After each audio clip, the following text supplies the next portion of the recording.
And greetings, everybody. Keith here. Hoping everybody's having a good day, enjoying life, living life, loving life. Coming at you tonight again, and hoping everybody will hit that like, share, and subscribe button. There's a PayPal link down there for anybody that wants to share some love. All is appreciated. And of course, the StreamYard link is there for anybody that wants to join the panel. We're going to talk about the protocol for the modern diplomat, independent diplomats. And as you've heard me speak before, this is all relative to that public education that we send our children out to get so they can get that high school diploma. And that high school diploma doesn't qualify one to go upon the world in a diplomatic view if it doesn't supply the proper education for the plenipotentiary powers that are needed to do that. So when it fails the minimum standards of being able to provide the proper education to qualify for diplomacy, then it shouldn't be qualified as a diploma. There should be a certain level of education before one would qualify as a diplomat under those circumstances. So we're going to take a look at it tonight, but before we get into that, I've got a few short videos we're going to review and generate the topic of discussion here as to why we need to be diplomatic. So let's take a look at this first one, and I hope everybody pays attention, because this goes to the matter of the identification and how you identify and how that discernment comes about as to how you identify. Again, relative to that high school diploma, the education you received. Was it just a public education system? Did you have some kind of enhanced education beyond that? Like any kind of training or extracurricular groups or anything like that? You got a lot of extracurricular things going on in high school and stuff. You also have various different youth organizations, Boys and Girls Club, YMCA, YWCA, Boy Scouts, Girl Scouts, all those. What was your extracurricular educational forums beyond the public education? Or was it limited strictly to the public education? Did you not get involved in those extracurricular activities? And this is a big problem when we send our youth out amongst the world as if though they're qualified to be diplomatic, as if though they truly have diplomacy by giving them such an instrument called a diploma when they aren't actually qualified. Who is actually qualifying this education, and why are they qualifying it at such extremely idiotic and stupid levels? The average American has a reading comprehension of approximately 7th or 8th grade, and I think that's ridiculous. Again, as it goes to the strength, power, and honor, loyalty, integrity of any nation. If it's full of stupid people, then they can't excel in too many categories, can they? So let's pay attention, please. What are you gonna do, you psycho? You ain't nobody without that goddamn badge and gun, you hear me? Can I please see your identification? Negative. Taking pictures is acting suspicious. And answer the question, is taking pictures acting suspicious? Do you know 148G, California Penal Code, specifically states that a public member taking pictures in a public area cannot be deemed suspicious? Where's the crime? I was investigating that. You can't detain to investigate. You detain when you have reasonable suspicion of a crime. Don't you know that? You're a sergeant. You don't know that? And you're a lieutenant and you don't know this? You don't know 148G? Are you kidding me? I am glad you are so well educated. I'm glad your 6 weeks in the academy made you a lawyer. I am on public property, not your property, not your property, not your property, not your property. At this point, you're dismissed. You're dismissed, you're dismissed, you're dismissed. Bounce. See you later. Buckle and bounce. Break it down and get out of here. Simple. See, when it comes to that reasonable, articulable suspicion, that has to be relative to a crime, first and foremost, that has been committed, is in the commission of being committed, or will be committed. If they can't articulate that as their suspicion, then they have nothing. So to come up and say that somebody photographing is suspicious, but not a criminal act, You can't use suspicion as a means to acquire that identification.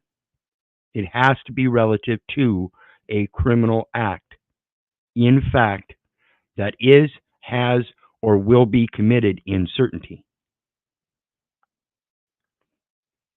So we have to learn how to interpret these things as well as express them by our own comprehension. This is why I say I can explain things to you, but I can't comprehend them for you.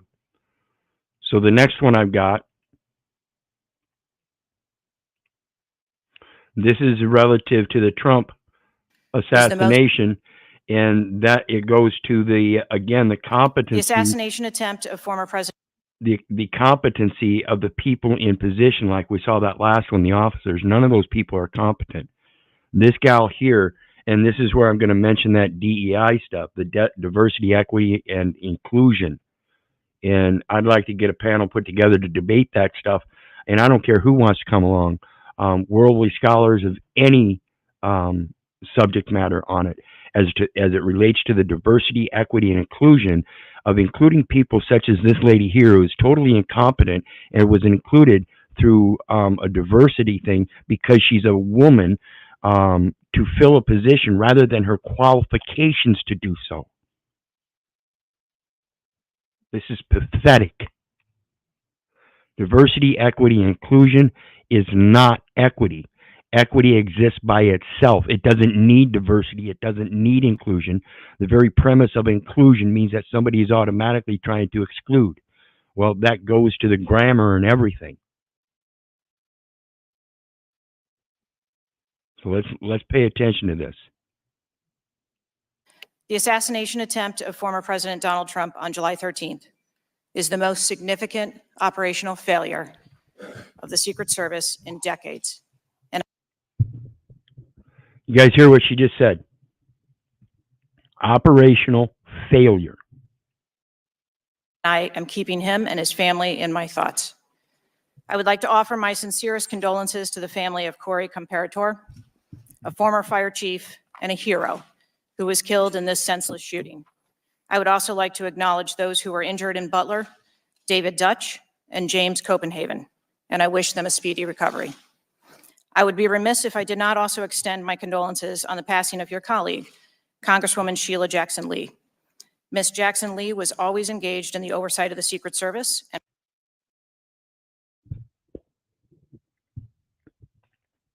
Did you guys pay attention to that? We're going to rewind that and let you listen to it again. And James Copenhagen, and I wish them a speedy recovery. I would be remiss if I did not also extend my condolences on the passing of your colleague, Congresswoman Sheila Jackson Lee. Ms. Jackson Lee was always engaged in the oversight of the Secret Service. Remiss if I did not also extend my condolences on the passing of your colleague, Congresswoman Sheila Jackson Lee. Ms. Jackson Lee was always engaged in the oversight of the Secret Service. So we see somebody from the Secret Service as consequence of the assassination attempt on Trump. Was it really a consequence, or was that the assassination? Are they taking out people that are responsible for the oversight through this diversity, equity, inclusion, and taking those people out? We heard Biden say, put a target on Trump. You know, what are these people really doing, and why do we have these kind of incompetent people in these supposed offices of authority and enforcement when this is what they're enforcing? I don't know if anybody else sees that or paid attention to that, but what about the oversight of the Secret Service itself and the very Congresswoman responsible for that being the one that was taken out? And now we're going to question this gal, and she has no one that has oversight over because that's who they took out. Are we paying attention to what's happening in this entertainment forum before us? Military engagement, under the rules of engagement, is an entertainment forum. It's a theater, and you have a certain dress code. And her passing is a great loss to this body. The Secret Service's solemn mission is to protect our nation's leaders. Our nation's leaders. what better place to make commit an assassination and make it seem like an assassination on one person when it's in fact an assassination on the other. This is just an imaginative idea I have. So don't pose it as if though it's real. It's just something that I question. I wonder about it. I mean, she seemed to be a very important person. Not a nation's leader, but certainly one under him. Certainly of certain importance when it comes to the Secret Service and their oversight. On July 13th, maybe she had certain records and now they don't have to look at them records. I don't know. Don't know exactly how these people operate in these positions. But I would think that would be one of the first things I would question then, is what did her records say? Did they maybe take her out because she was coming forth with something? I don't know. Don't know. I just think about it. we failed. As a director of the United States Secret Service, I take full responsibility for any security lapse of our agency. And as you should.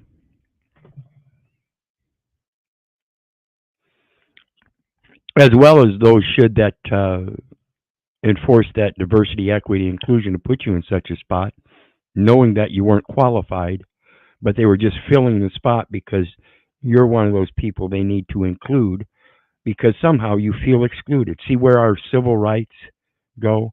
See where the feminist rights go? See where the gay rights go? See where the transgender rights go?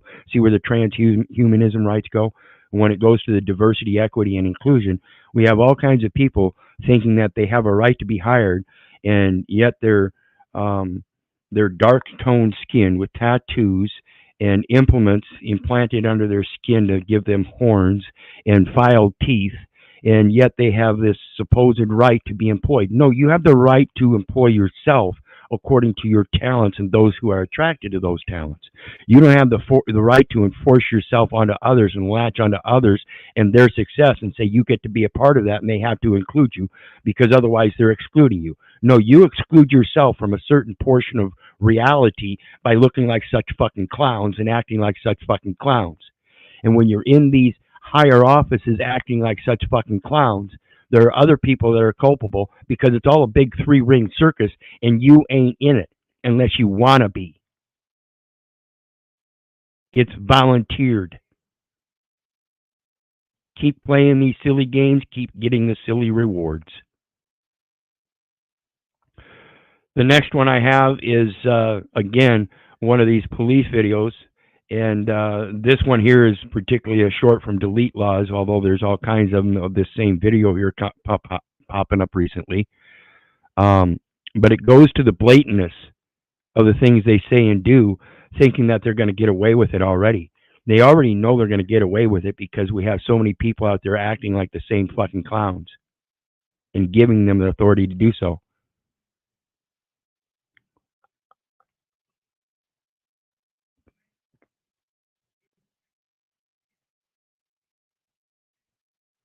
That. What? That you just threw in here. What word? I got you on camera, bro. I got you on camera. We're all good. Watch this. Hey, there's a bag. Bro, you just threw that in here. That bag. Watch right here. See? Hey, bro, that bag. That? We're gonna watch it again until everybody gets. Threw in here. What word? I got you on camera, bro. Watch right here. We're all good. I got you on camera, bro. I got you on camera. We're all good. Yeah, we're all good. Just caught yourself in the act. Hey, bro, you just threw that in here. Hey, bro, what's that? What? That you just threw in here. What word? I got you on camera, bro. I got you on camera. We're all good. Hey, bro, you just threw that in here. Hey, bro, what's that? What? That you just threw in here.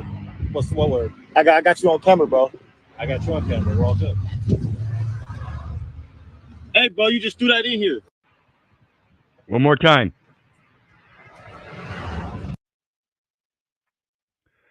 This stuff is pathetic, folks. This stuff is totally pathetic. We have to stop this. We have to stop this shit. And the only way to stop it is like the last man and the first man. getting out and asserting that First Amendment right and doing so naturally. You have no codes, rules, and regulations that says that can be suspicious when it's an actual right to be able to observe your world, keep a record of it so that you may portray it at a later time through a private or public journal, to a private association or a public entity or a public forum. You have that right to freely express yourself anywhere. So let's take a look at the next one. And this is what we're talking about with the diplomatic forum, guys.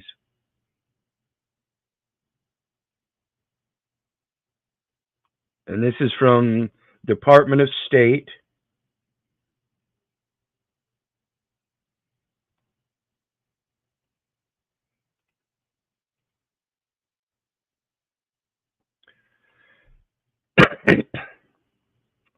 And this is: the ambassador of the United States of America requests the pleasure of your company.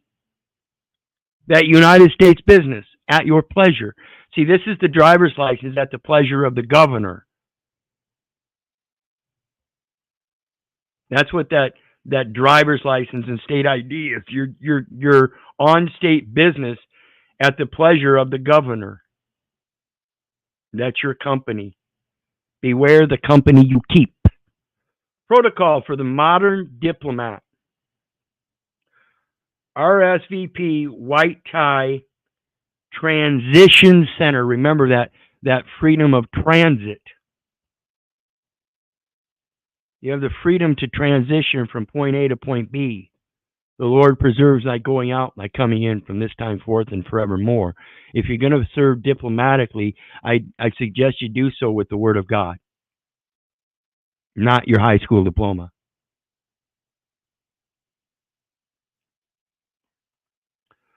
Foreign Service Institute, U.S. Department of State. Mission statement. The Foreign Service Institute develops the men and women our nation requires to fulfill our leadership role in world affairs and to defend U.S. interests. Now, if the United States citizen is United States business, conferred as a nationality upon the American that was born on the soil, then it would serve both interests, the American and the United States. In other words, the interest of that United States business being created as a United States citizenship for that individual, so recorded, could not be against his interest, but in his interest.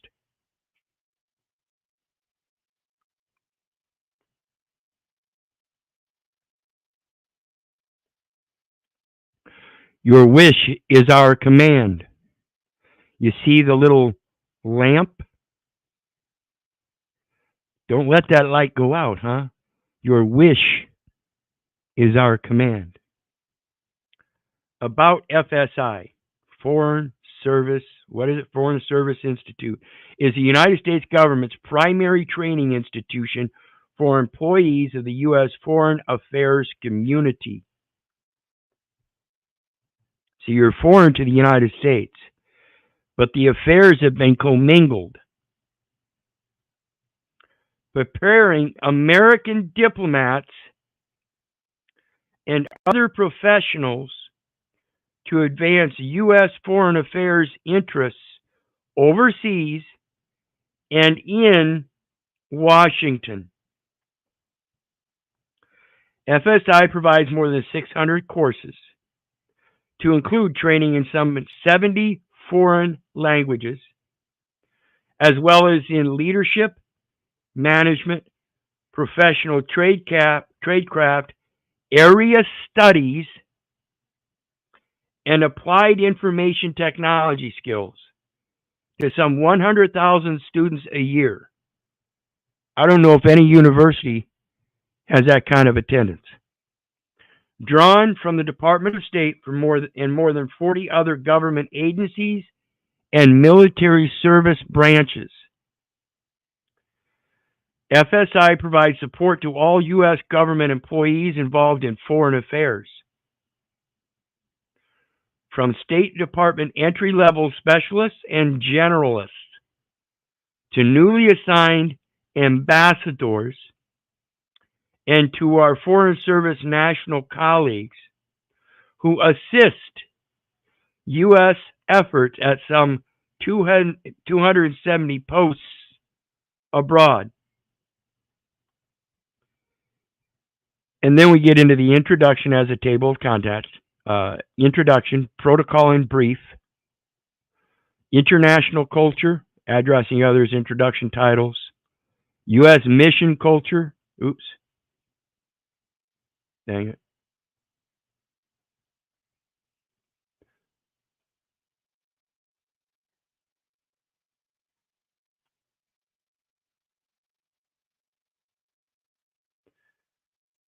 U.S. mission culture before arrival.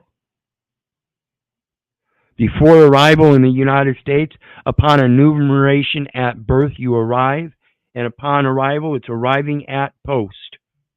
Tell me I don't know what I'm talking about, folks. Welcoming, making calls, business cards, responsibilities at post. Are you an attorney at law? Do you have a diplomatic post? Do you have plenipotentiary power to be able to present a post as an equal station in life, where you don't have a military, but you still have and assert the right to make posts? One post shall run to meet another, messenger to messenger, shewing unto the king of Babylon that the city is taken at the other end. This is your studies, shewing yourself worthy and approved to go among the world and let them know diplomatically, with true comprehension, that you're rightly dividing that word of truth. And then hierarchy, host country culture, social red flags, being a guest. This is a stranger and sojourner in this world, because we are not of this world. Therefore, we are a guest.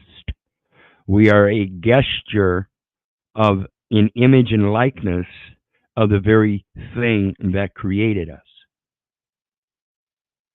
Entertaining, like I said, it's a military venue. Okay? Whom to invite, informal entertaining and formal entertaining. Dress, formal black tie or white tie.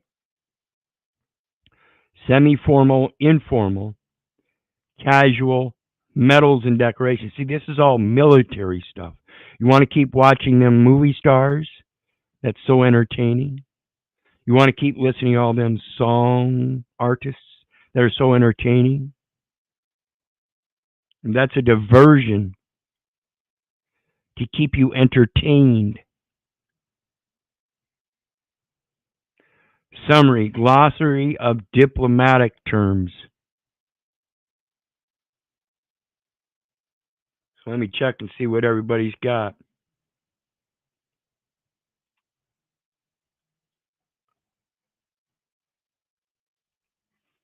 Yeah, FSI.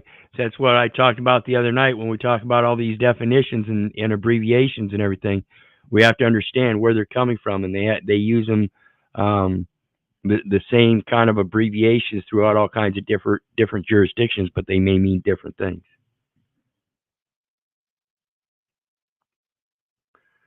So let's look at the introduction. Few things are as anxiety-provoking for the first-time embassy or mission employee or family member as the notion of diplomatic protocol. Protocol can sound both stuffy and mysterious at the same time, and most of us believe we have had little experience in our non-government lives to prepare us. In fact, the rules and process of diplomatic protocol are based in pragmatic thinking, common sense, and good manners. areas where we all have had some experience. And I want to stop here and I want to talk about this problem with the public education system is that in that, see, we learn those kind of things from mom and dad. We don't learn those kind of things from school. The school is supposed to enforce them, but see, the school is dogmatic and not pragmatic. So we send our kids off to this public education system, trying to be pragmatic ourselves and raise them up by the right way. If you raise your child up in the ways of the Lord, he shall not waver. But instead, we're posing them into this military jurisdiction as if though that can protect them under the investment that military vestige that can't. This is the story of David and Goliath. He couldn't take upon the nation's investment of all that heavy weaponry and armor and stuff. He had to do it in his own natural way and had full faith in God to do it in his own natural talents. That was where the true value came from, and the talents were God's money. It didn't have to do with gold or any nation's wealth or family wealth. It had to do with the wealth of faith that grows from a mustard seed and extends into every other aspect of your life. We destroy that when we send them into those public educations. They start losing that faith because somebody else can do it better instead of concentrating on their own talent and letting them know they just need to do the best they can, and one day it will be perfected if that's what they truly will. Your wish is our command, mom and dad, not the schools, not the foreign service institution. Proper service of the Lord, so they shall not waver. Protocol makes the job of representing our nation easier by facilitating our work as a mission team, making our relationships and interactions within the diplomatic and host country communities more predictable, and by providing a basic social framework and hierarchy to follow. So remember, folks, this is King James Version of the Bible. Instead of Jeremiah 51:31, as I just spoke about the post, one post shall run to meet another. We're talking about Jeremiah 1:5, where it says, before I formed thee in the belly, I knew thee. Before thou was cast from the womb, I sanctified thee. I ordained thee a prophet unto the nations. So we were designed as the posters. We were designed as the ones that were supposed to go out posed, image and likeness, with a supplemental message to the nation's message. We fail to do that because we don't send or raise our children up in that way. We raise them up to be part of this nationality and do what that nationality says instead of following the true intent of the this is a faithful saying that I will, that thou constantly affirm, that he who believed in God be careful to maintain good works. So we send our children out to these public education systems to get this diploma that doesn't qualify them diplomatically, but because they're age of majority, we qualify them because of their age, not because of their knowledge. So again, we have to include them in society because of diversity, equity, inclusion, despite the fact that they're fucking idiots.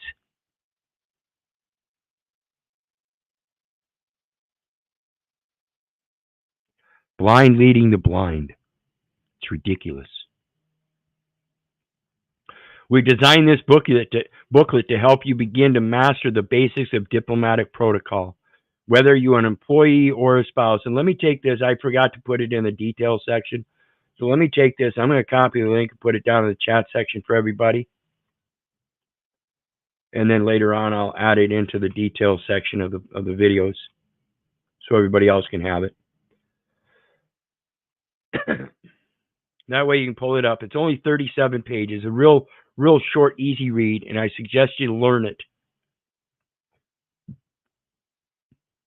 Whether you are an employee or a spouse, have few representational responsibilities, or are running your post-protocol office, this booklet is a good starting point for you. The book is 4 main sections, deal with international culture, U.S. mission culture, the host country culture, and entertaining. So again, as a guest, I am not part of the nation, but I am here touring as a stranger and sojourner with my Father which art in heaven, taking upon the entertainment that the culture provides in exchange for spreading the cultural knowledge that I have. A bibliography and diplomatic glossary are included at the end of the text. So the bibliography is going to give you its sources, and the glossary is going to give you its terms and conditions that it's following in this reading and other things of foreign service institutions. Our sincere hope is that you take the time to read through Protocol for the Modern Diplomat and make a point of adopting and practicing this art and craft during your overseas assignment, during your sojourn with him. We believe doing so will make you more personally effective overseas and hereby make our mission more effective.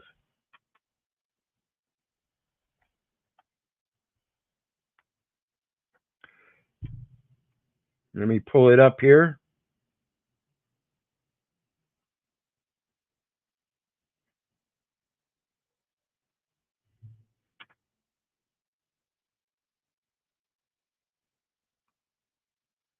I don't need the whole thing.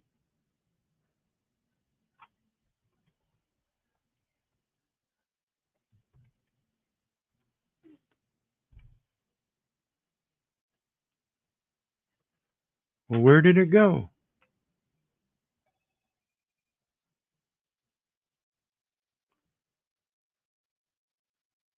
Oh, come on. It's Mark. Duh. My apologies, folks. I had a brain fart there and was thinking Matthew 6, verse 4, and it's Mark 6, 4. And it says, "But Jesus said unto them, A prophet is not without honor, but in his own country, and among his own kin, and his own house." What it's saying is that you don't get honor by serving your nation. You get honor by going out upon your age of majority and serving other nations. That's where other people will honor you. And that's in that equal exchange and equal consideration, equal benefit of exchanging your cultural knowledge for theirs. Going out with your talents and doubling them and coming back. That's what it's all about, folks. So let's go back, and it goes on to say, Ray S. Leckie, Director, again, the one making the directive, Transition Center. So it says protocol in brief, and I remind everybody the link is down there for anybody who wants to join the panel. Feel free. Protocol is not an end in and of itself. Rather, it is a means by which people of all cultures can relate to each other. In other words, it is a medium. It is a medium of the exchange of ideas, just like a medium of the exchange of value. Same thing. It's identical. It allows them the freedom to concentrate on their contributions to society, both personal and professional. Protocol is, in effect, the frame for the picture rather than the content of it. In the relaxed atmosphere of American society, many of the rules of social behavior that were routine a generation ago are today largely ignored, if not unknown. I will point out that in the 70s and 80s, when I was going to school, there was not a single young man or woman, if they cared to, travel their happy little butts to school in their own little country truck or car, may it be, and have their little rifle or shotguns in the back windows. That used to be here culturally on these lands quite acceptable. Now it's largely ignored, even though people like myself remember it and we point this out. Yet we still have people pushing for Second Amendment regulation, even though it shall not be infringed. American casualness is often interpreted as rudeness in other societies. What does it say if the representatives of the world's most powerful nation are indifferent to the appropriate respect owed to representatives of other nations or to ranking members of their own staff abroad? What does it say if the representatives of the world's most powerful nation are indifferent to the appropriate respect owed to the representatives of their own nation?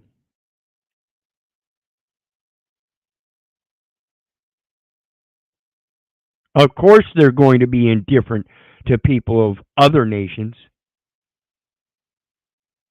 See the problem, folks? If you don't address the problem at home, how can you address the problem afar? Again, if the American population has a general average reading comprehension of the 7th or 8th grade, then I suggest we work on that first. That way, maybe we can address the homeless and social indifference to the poor and needy right here at home before extending all those finances to all the other countries and nations while propagating the very wars that create those devastational effects of poverty and homelessness.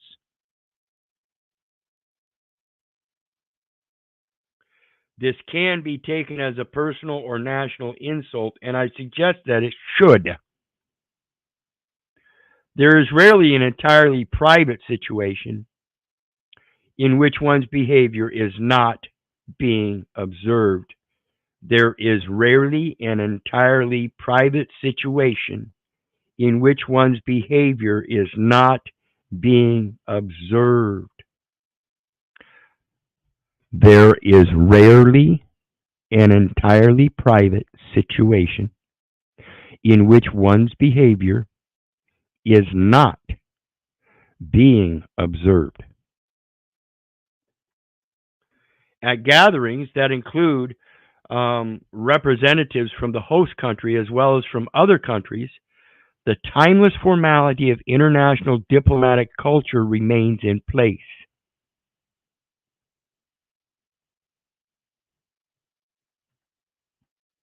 International diplomatic culture remains in place, even at the national level, even at the local level. The timeless formality of international diplomatic culture remains in place. You cannot ignore it. I don't care what kind of micronation you got that claims its own culture. I don't care what kind of macronation you got that claims its own culture. You cannot deny the diversity. But just because you cannot deny the diversity doesn't mean you automatically have to include them. This is where you have your big corporations consuming the small corporations so that the small corporations cannot exist. This is where you have the government taking over family responsibilities, and the family cannot exist like that. But I tell you, it's not the corporation's fault, it's the family's fault. You keep cucking up. You have to stop it. You have to stop taking upon the comfort and convenience and take that responsibility to heart and learn how to have faith that you can do it, and that when you do it, you will be able to help that child, that next generation, prosper in abundance and prosperity like no other, because they will learn their own talents and not be delineated to an average.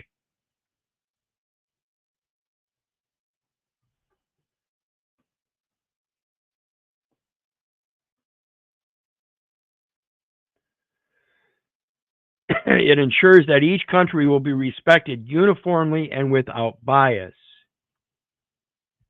So again, if we're born a prophet unto the nations, then again, we have to understand that concept no matter how tightly we are knit as a nation, and understand that we have to accept the prophets unto the nations, whether they have a nation or not.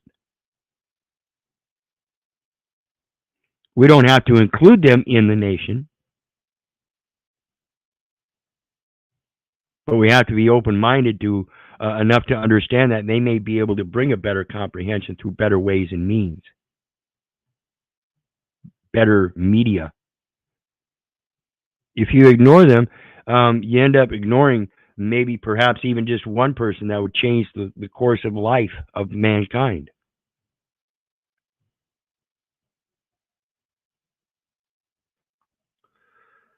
The necessary respect is expressed most visibly through spoken courtesies. Coin your words or purse your lips. I've said it many times.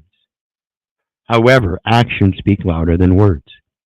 Below are some tips on how to address and introduce diplomatic representatives. This goes to equity. In equity, a gentleman always announces his presence. In announcing your presence, you have to give up that national identity and identify yourself appropriately according to the specifics. You have to give up that legal name and learn how to express it diplomatically. I am Keith, and I hail from the family little of the nation of Israel. However you wish to express it, other than Keith Little, that legal entity as a company. They're here to keep you company. You understand that? They're here to keep you company. Request the pleasure of your company. They request the pleasure of your company, and then once you give them the pleasure of your company, they keep it.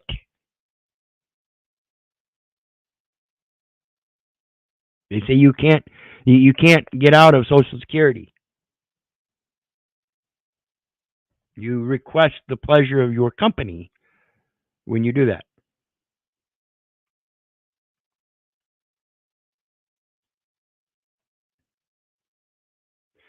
Although guidelines addressing others, although guidelines exist, proper forms of address vary greatly from culture to culture. Proper forms of address vary greatly from culture to culture.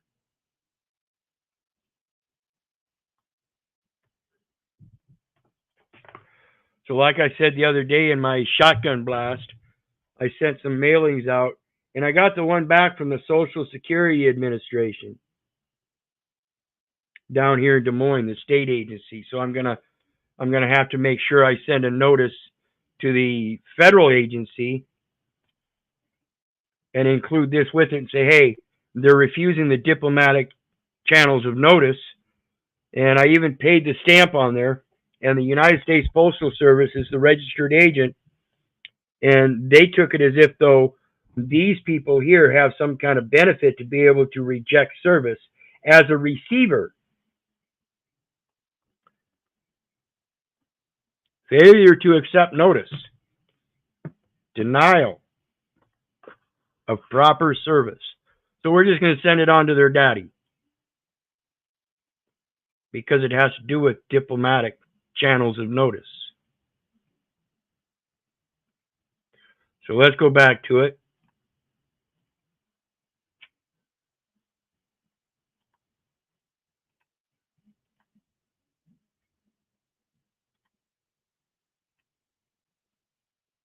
And it says, be sure to check local customs.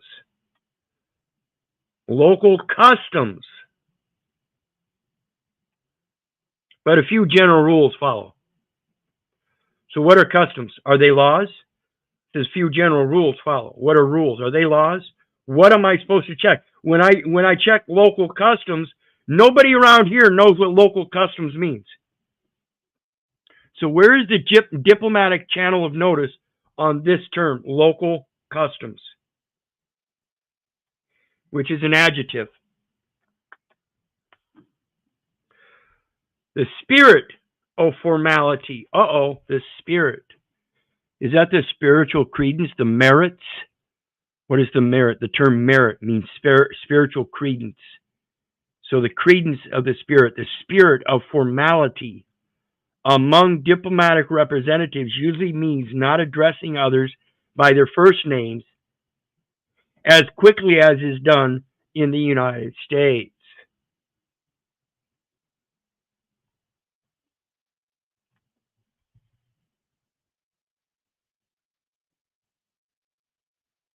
A gentleman announces his presence. Quid pro quo. Who may I? Let's see. And to whose pleasure am I presented with by the gentleman before me? That's basically a request for giving someone something they can call them by. So maybe I'm addressing a gentleman and I'm taking the hand of his wife and I ask him, so who may I have the pleasure of being addressed by? As it states here, one should rely on courtesy titles until invited to do otherwise. This is why they have a problem with you in those courts if you refuse to address them by your honor and they refuse to address you by your calling and nothing else. See, they're disrespecting the wishes. Your wish is my command. Remember that little genie lamp, that little oil lamp? Socially, one can refer to a spouse by his or her first name, or as my husband, my wife.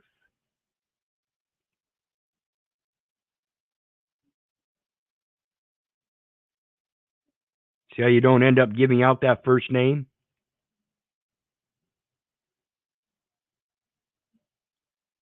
See how that happens? Rather than Mr. or Mrs. Smith. When dealing with household employees, however, you should still refer to your spouse as Mr. or Mrs. Smith. Household employees, again, whose house are you going to? You playing with the house chips of the United States or the state or whoever? Or are you playing with the house chips of your Father which art in heaven? See, this is why I talk about my companion. I don't even call her my wife. She's my companion, because wife kind of leads a misnomer that we're married, and people have a misnomer on that because marriage is certainly not a wedlock or a covenant. So I use specific terms to delineate a very distinct difference. Myself and my companion have a covenant under our Father which art in heaven.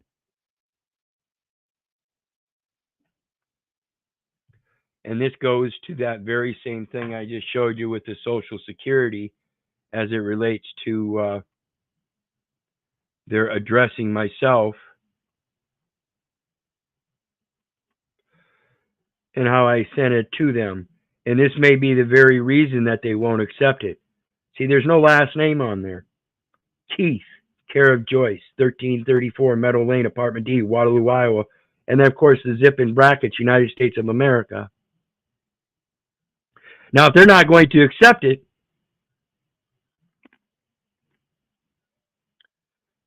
as it goes to that national address format that I've been speaking about, and not giving the legal name, and being able to stand for yourself and act on one's own account and present one's own account in proper grammar, and they won't accept it. So we'll find out how many other agencies might want to return my notices. Like I said, I sent it out to like 33 different agencies. So we'll see how that works. So let's get back to it. Again, the premise being the notice. A gentleman announces his presence. and he announces the way that he wishes to be addressed. And if they don't respect it, they will deny it, showing blatant disrespect of their own service of process by the very people that are already the registered agent, and of course, the very obligated party in that process to forward those notices, agent to principal and principal to agent. Now, if the principal is obligated for acts of the agent, then they better get their shit in gear.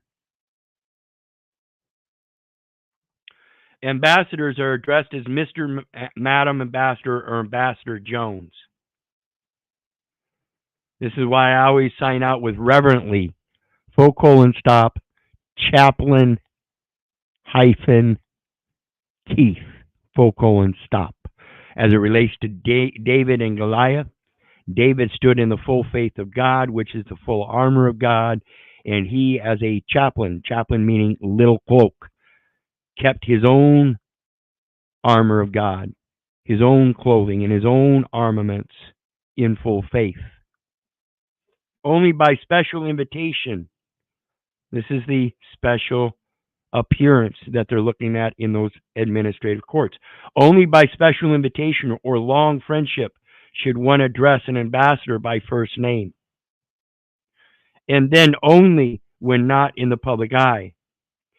In indirect address, refer to the ambassador as the ambassador, or with his or her spouse as the ambassador and Mr. and Mrs. Jones.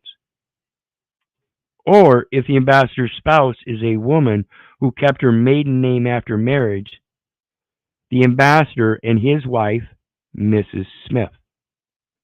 An ambassador of the United States may continue to be addressed as Mr. Madam Ambassador after retirement or after returning from his duties abroad. See, this is the ability to request what you shall be called by. This goes to the movie Roots and Kunta Kinte and refusing to take upon their name of Toby. Never do you have to do that, folks.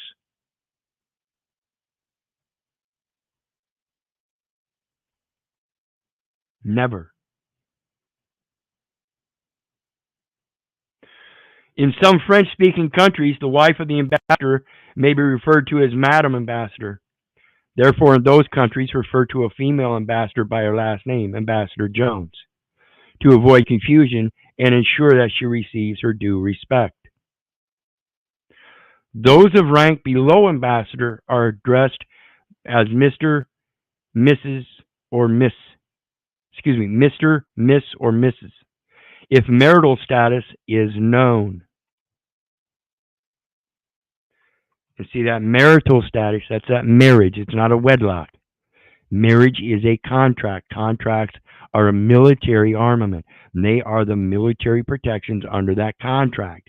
You don't need them. That's a false protection. It's actually a contract with a fatherhood, a patronymical fatherhood. When referring to a U.S. post, the Embassy of the United States of America is preferred over the American Embassy, as references to America can be ambiguous, especially in the Western Hemisphere. Avoid using terms such as American ambassador or American citizen. Similarly, to be clear and to avoid offending others by suggesting that the U.S. Constitution or the U.S. constitutes the entire continent, use United States in all references to this country. This goes to the thing about what I was speaking not too long ago, and I've spoken on it a couple times, the Organization of American States.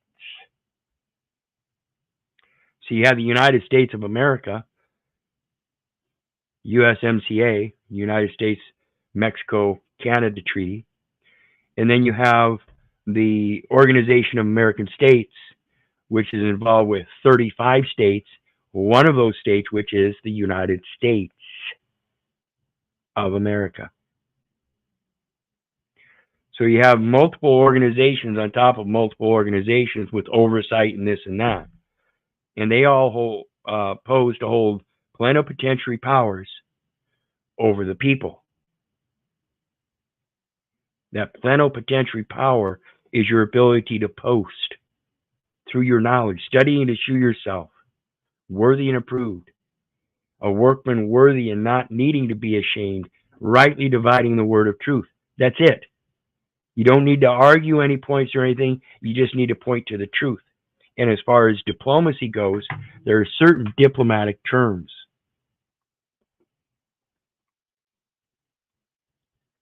So we're going to skip down to those.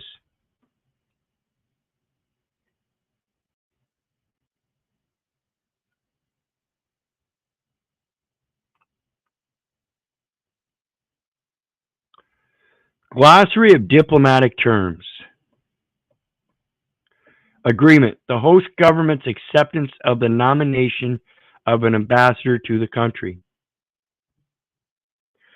The host government's acceptance of the nomination of an ambassador to the country. So again, I ask if that student gets a high school diploma, is that not some kind of government acceptance of the nomination of an ambassador to the country at some level? At some level, the record admits that there's a level to diplomacy referring to the ambassador mission. Ambassador designate, a diplomatic agent who has been designated by the president as his/her choice as personal representative, but who has not yet been confirmed by the Senate and who has not taken the oath of office. Ambassador, an official envoy or diplomatic agent of the highest rank, accredited to a foreign government as the official resident representative of his own government, or an official appointed for a special, often temporary, diplomatic assignment.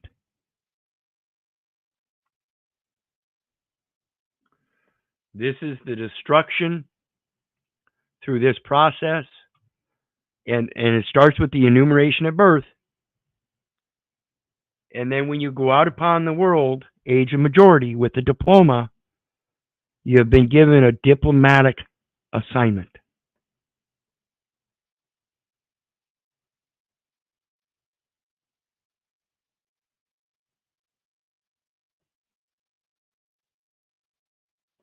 Are you qualified?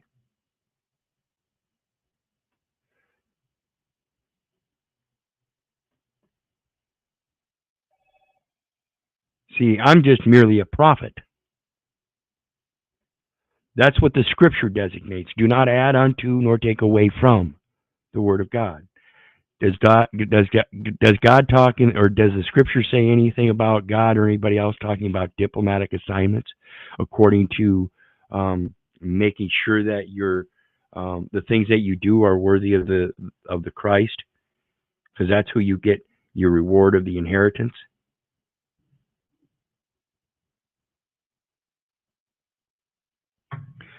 Ambassador, capitalized when referring to a specific person. Ambassador at large, an ambassador whose portfolio addresses specific issues rather than one specific country.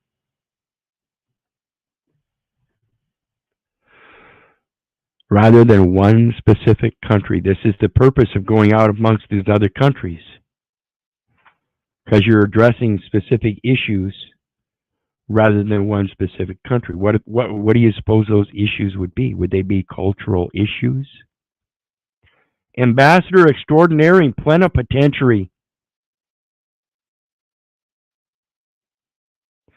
A diplomatic agent who is the personal representative of the head of one state, notice it's not capitalized, accredited to the head of another state.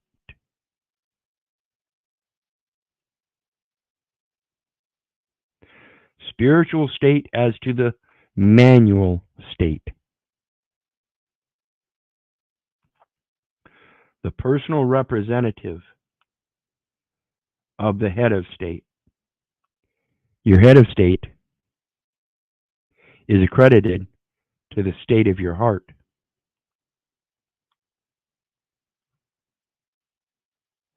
What your heart strives for, your mind will achieve and express it in a representative capacity.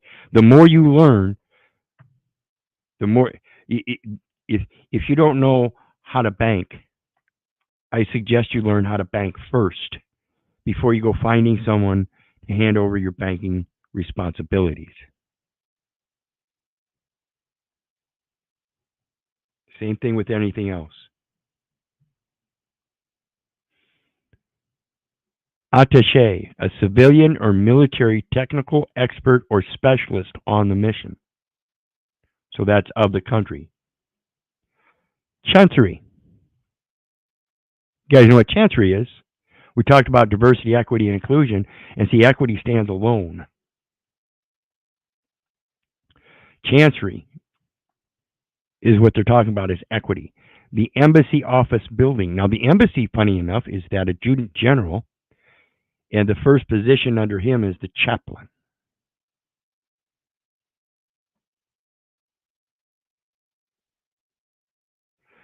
Chargé d'affaires, a diplomatic agent accredited by the letter of Minister of Foreign Affairs, or letter to the Minister of Foreign Affairs, or Secretary of State of one country by his or her counterpart in lieu of a duly accredited ambassador. I'm a diplomatic agent of our Father which art in God, if that's the way you want me to express it. Because all credit goes to God, all glory goes to God. That's the spiritual credence that gives rise to my actions and therefore the meritorious results. And again, no man gets to judge those meritorious results. God is my judge in heaven.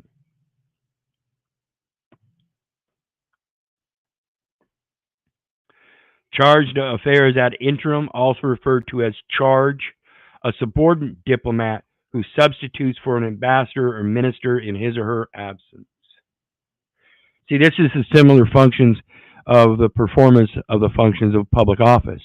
So you're acting similar, and so they just swap places behind and say, oh, he sounds like he knows what he's talking about. It's his life. He better know what he's talking about. So we'll just let him fill out all the information, and then we'll just sign it after him.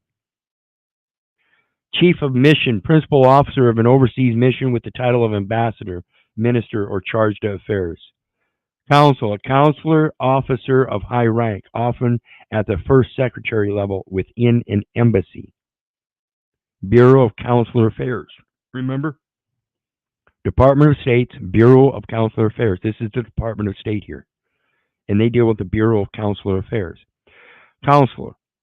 A consul general, consular officer of the highest rank, senior official at the consulate general, most specifically the embassy.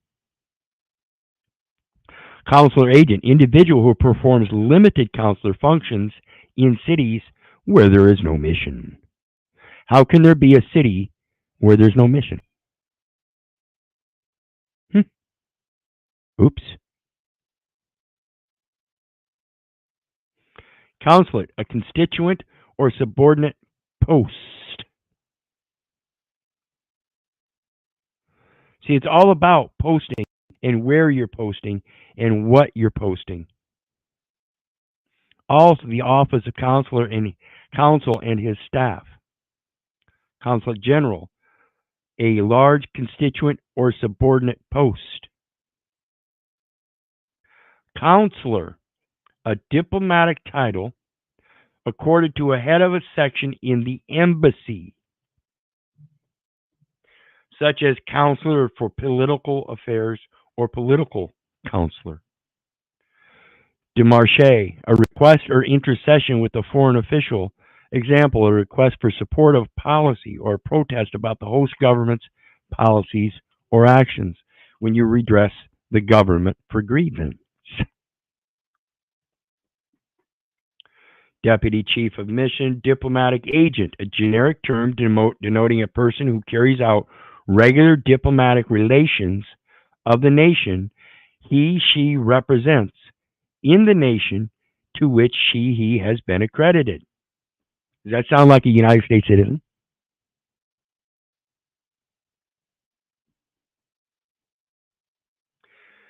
When you get that diploma, does that, I mean, that's pretty sound match right there.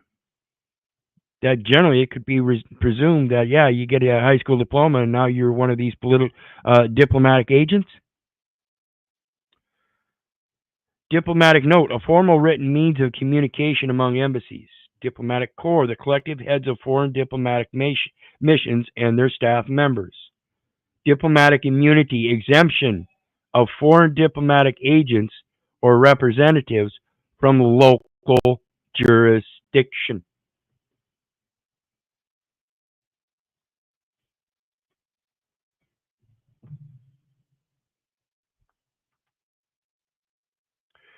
Diplomatic ranks, as I said earlier, ambassador extraordinary and plenipotentiary is the highest as an ambassador. Then you got ministers plenipotentiary. Then you got ministers,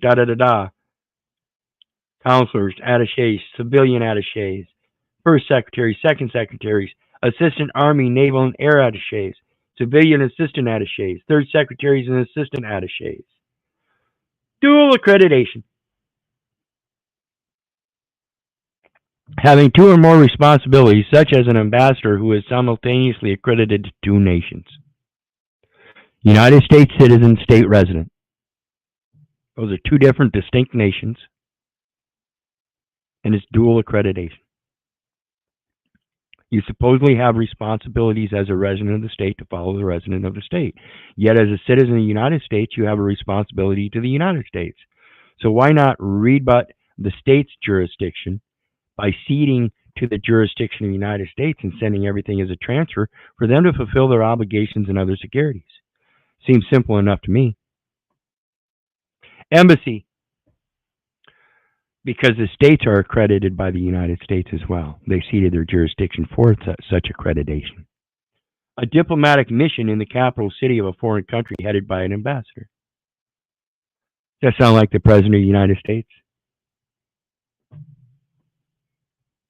Written official recognition, this is executor. Written official recognition of a consular officer issued by the government to which one is accredited. Intersection, legation, a diplomatic mission in a foreign country headed by a minister. The administrative law judge is a minister of a diplomatic mission in a foreign country on American soil.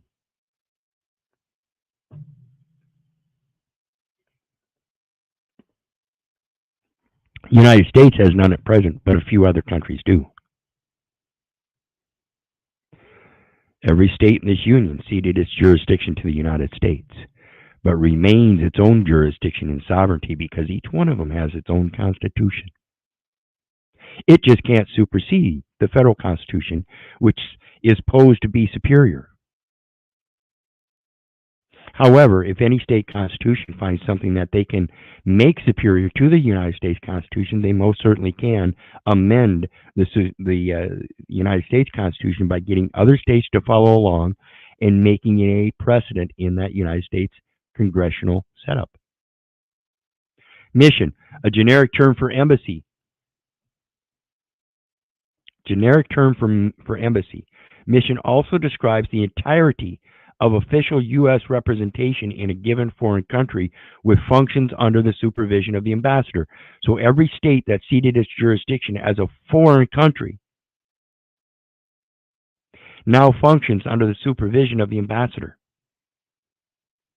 including civilian and military personnel, except U.S. military reporting to a unified command and official U.S. representation to a multilateral organization. In other words, when you join the military at the state level, that's a federal military institution. Whereas if you join the National Guard, you're now under the Selective Service as a militia member for the state. And federal jurisdiction does not apply.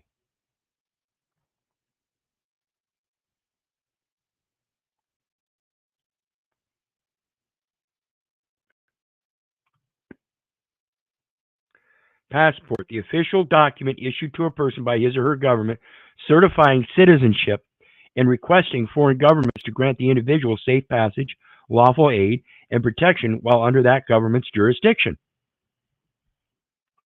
You know, you can request that yourself. It's known as a visa. Yeah, I'd like to come tour your country as a guest at my pleasure so I can write a journal of my travels as I explore your cultural heritage. In exchange for expressing my cultural heritage and teaching people in your nation of my background, I'd like the equal exchange by learning about the cultural background of your nation. I'm a peaceful man. I don't have any weapons. I would hope that your military and police would uphold my rights as a living soul, as your creators would provide the same safe passage and aid to your own people of the nation.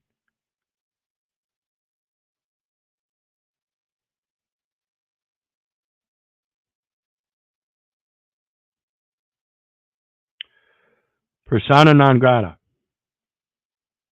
An individual who is unacceptable to or unwelcome by the host government. So if the host government has no information that would prove one unacceptable or unwelcome, again, I pose that all you got to do is write them and say so. Hey, can I come visit your country? Never been there before, so you shouldn't have any unacceptable or unwelcome red flags saying that I can't come. I'm a peaceful man. I'd just like to learn and express my own knowledge and education and pass it on. Priority, precedence. Priority, the right to superior honor on a ceremonial or formal occasion.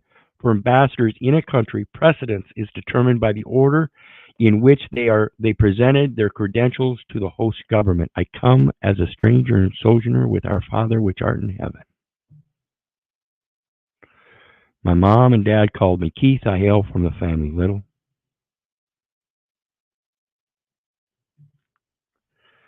Residence, the home or living quarters of the ambassador.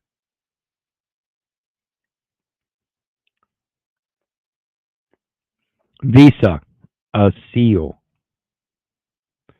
or endorsement made on a passport by the proper officials of a country which entitles the bearer to apply for entry into another country at the port of admission.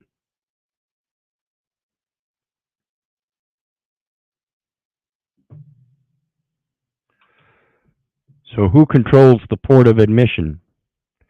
The country that says they're not going to let you out? Or the country you're requesting to enter? We have to think about all this stuff, folks, and understand that our diplomacy is dependent upon our own comprehension. And like I said, I can explain it to you, but I cannot comprehend it for you. We have a national average of a reading comprehension around 7th or 8th grade in the Americas. And I think that's profoundly idiotic. And if anybody thinks that the American nation has a strong government, I strongly urge you to take a look at people like George Bush, both senior and junior, Hillary Clinton, Bill Clinton, Obama, and most certainly Joseph Biden. And now we have Kamala. Diversity, equity, inclusion. Kamala belongs to the streets. That's where she came from. She came from sucking cock. She doesn't know the first thing about politics. And now she's going to act as the president of the United States. Holy fuck. You see what equity or diversity, equity, inclusion gets you? It gets you people that are racist and have been recorded making racial slurs in their early political career that somehow managed to sleight of hand win an election, run in the office for damn near 3.5 years, for over 3.5 years, bumbling and fumbling all along, with a sidekick bumbling and fumbling all along because she belongs to the streets, and now that's what they've got as a president. This is fucking funny. This is exciting. I want to see this bitch's plenipotentiary powers that proves that she's not just some fucking puppet that still belongs in the street. Because she ain't got no plenipotentiary powers, just like the financial representative under Joe Biden doesn't know the first thing about how the financial system works. Kamala Harris doesn't know the first thing about politics. She knows a lot about sucking dick, I'm sure. But that's up to you, bitch ass slaves. You think your vote counts? Keep voting in the dick suckers. Next thing you know, you're gonna get a dick sucker with horns, tattoos, dark skin, flaunting his ass with fucking BBLs, and you're gonna be praising God for him. This is amazing. One of the greatest shit shows on earth.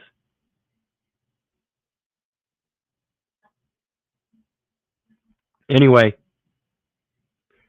I hope everybody understands. Again, I can explain it to you, but I cannot comprehend it for you. Therefore, do not believe me. Do not believe the neighbor. Do not believe the government. For crying out loud, don't believe your mother. Do your research so you know, and just keep asking questions. One day you will figure it out. But to keep bowing to your cognitive dissonance of comfort and convenience so you can sit there and keep watching that boob tube and all these clowns, that's on you. And with that, I'm out. And just like that, you know me, I love you, but I don't give a rat's ass whether you love me back. And I say, I don't care if you don't like me. I don't care if you don't respect me. That's on you. Everything's on you. So may God bless you and have a good night. We'll see you next time, guys.